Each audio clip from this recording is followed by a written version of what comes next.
Tomorrow, jury selection begins in Fairfax County in the trial of Brendan Banfield. It's an awful case that gained attention for nearly 3 years. Prosecutors contend Banfield and the family's au pair, Juliana Perez Magalhaes, came up with an elaborate plan to kill his wife, Christine Banfield, and a man named Joseph Ryan. Yeah, so Magalhaes has pled guilty to manslaughter, and prosecutors say she and Brendan were having an affair. She is expected to testify against him. Tonight, in an interview you will only see here on WUSA9, we hear from Joseph Ryan's mom. Our Katie Lusso traveled to her home in Orlando for a raw and emotional conversation. Yeah, she is hoping it shows people who her son was beyond the salacious headlines. This is Joseph's ashes. I had considered burying it, and then I decided I couldn't do that. I couldn't let him go. 3 years have passed, yet for Deirdre Fisher, the wounds are still fresh. As she sat down with us for her first on-camera interview about her son, Joseph Ryan, she fought back tears. I lost my greatest cheerleader and one of my closest friends. That's what those people took from me. Ryan was born in Woodbridge, Virginia. She says he was wise beyond his years, even as a child. He's not one yet, and he looks at my mother and says, "Grandmom, may I have a tissue, please?" And my mom and I were just shocked because he's not one yet, and he said a sentence. As he got older, she says he would go out of his way to help others. Joe took care of me when I had cancer. He loved sports, was passionate about social justice and animals. He would go to like a pound or to, a animal rescue place and ask for the ugliest, oldest dog. He also had some unique hobbies. Joe was a famous LARPer. His name was Korak, and he was active in this giant community of LARPers. He would get dressed up in these ridiculous outfits. He'd run through the forest and hit people with a giant rubber fish. Laughing as she remembers the good times. They were extremely close. I don't think everybody gets to have a close relationship with their grown son where their son calls them all the time. I was fortunate. Their last conversation on February 23rd, 2023. A silly text conversation, as she described it, about how he had lost weight. He was really happy that night before he was killed.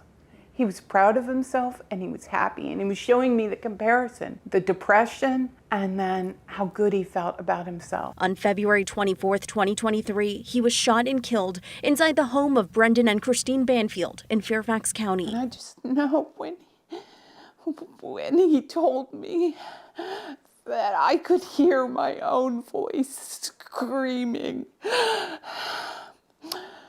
And I remember that moment, and I remember where I was sitting, and I remember his words that he had been killed. Even worse, she says, the way her son, a victim, was portrayed. Investigators say Ryan was invited to the home through a sexual fetish website by who he thought was Christine to play out what investigators have called a violent sexual fantasy. Talk to me in the way you're most comfortable about what his role was when it came to sexual fetish websites. Did he ever talk to you about involvement in websites like that? Yes. What he was into was sometimes consensual BDSM. Did some other things, but it was role play. When you heard the reports that he allegedly brought a knife and restraints to the Banfield home, your reaction to that? I didn't have a reaction to that. Joe and I had discussed the idea of cutting and knife play. Joe was not into knife like cutting. He didn't like to create blood. Talk to me about the difference between knife play and stabbing someone.